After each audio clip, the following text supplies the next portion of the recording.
Le 24 octobre dernier, sur les ondes d'Europe 1, Jean-François Copé a sorti une réponse au journaliste Thomas Soto qui a fait le tour d'Internet, le tour des médias. Encore un de ces politiciens qui est complètement à côté de ses pompes, complètement déconnecté de la réalité, et c'est ce que les Français reprochent également aux politiciens, c'est de ne pas connaître la réalité. Et avant lui, il y en a eu d'autres. Donc si Jean-François Copé dit que le pain au chocolat vaut 10 à 15 centimes, avant lui, c'était Nathalie Kosciusko-Morizet qui disait que le ticket de métro à Paris valait 4 euros au lieu d'1,70 €. Soit dit en passant, savez-vous combien coûte un pain au chocolat? À mon avis, c'est autour de 1,50 €, peut-être le maximum 1,50 €. Bon, ceci étant, en général, c'est mon épouse qui achète les pains au chocolat, et je ne suis pas friand des pains au chocolat que les pâtissiers me pardonnent. Donc, par rapport à cette déconnexion des politiques de la vie du quotidien, quel est votre regard là-dessus? Les Français ont besoin d'avoir des politiciens qui les comprennent. S'ils ne les comprennent pas, c'est justement parce qu'ils sont politiciens.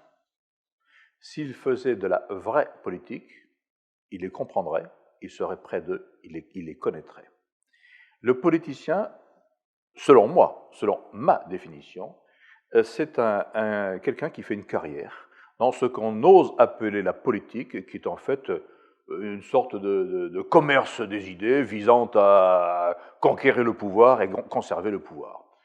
Quand on regarde ce qui se passe aujourd'hui, l'horizon temporel de François Hollande, c'est 6 mois. De même d'ailleurs pour tous les autres. Et moi, je suis désolé. Bien sûr, je concours à l'élection présidentielle. D'abord, je dis par devoir.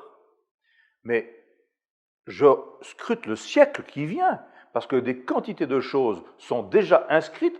Je sais que, par exemple, la démographie sera un élément essentiel de la politique d'aujourd'hui. Donc, ils ne connaissent pas la France parce qu'ils ne s'intéressent pas à la France en tant que telle pour la servir.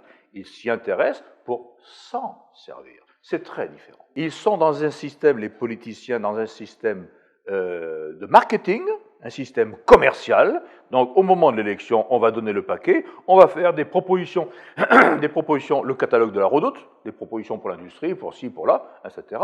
On va faire des propositions, et pour une proposition pour, je sais pas moi, les enseignants, une autre pour les femmes de ménage, pour les musulmans, pour les homosexuels, etc. Un catalogue, et puis essayer d'attirer le maximum. Ils sont dans un système marketing, c'est tout. Bon, ce n'est pas ça de la politique. Et de ce fait, ils ne peuvent pas vraiment connaître. Ou alors, ils vont recevoir une fiche, le prix du pain au chocolat, c'est tant. C'est tout. Mais comment voulez-vous connaître vraiment quelqu'un quand vous n'êtes pas à son service? Quelqu'un que vous n'aimez pas, en fait.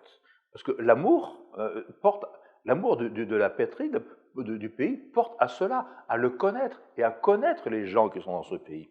Bon, ceci étant, il ne faut pas non plus exagérer. Bon, la question de Thomas Soto, je crois, n'est-ce pas, est facile. Elle est facile. Je suis désolé de le dire, elle est facile. Moi aussi, on peut me piéger sur le prix de quelque chose. Je répondrai habituellement dans ce cas, je ne sais pas. Par exemple, je ne mange jamais de pain au chocolat. Je ne sais pas. Je ne vais pas me perdre à mentir ou à chercher des réponses que je ne sais pas. Bien.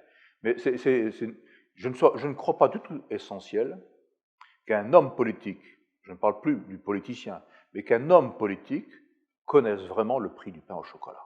Je ne crois pas cela essentiel, voyez-vous. Il est, quelqu'un qui prétend être chef d'État. Bon, bien sûr, si c'est le ministre du commerce de détail, bon, peut-être, c'est important, et encore, et encore. Remettons les choses à leur place.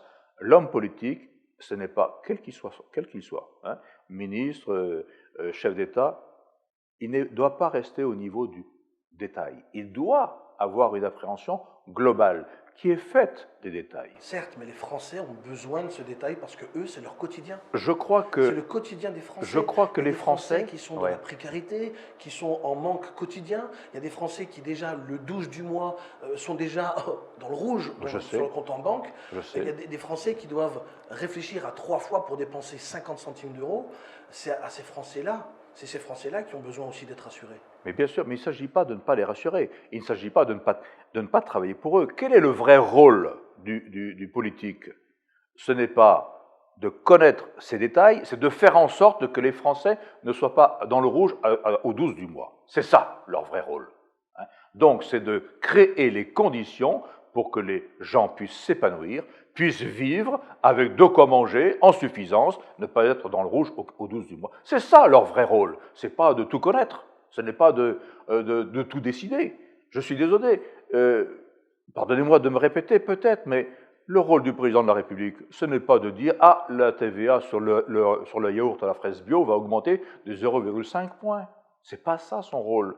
Son rôle, c'est de faire en sorte que les Français soient en sécurité chez eux, qu'ils soient bien, qu'ils puissent s'épanouir, et donc de prendre les grandes directions, et ensuite, ces ministres prennent les décisions plus concrètes, plus précises, plus terre à terre. Et c'est comme ça que ça doit marcher un pays.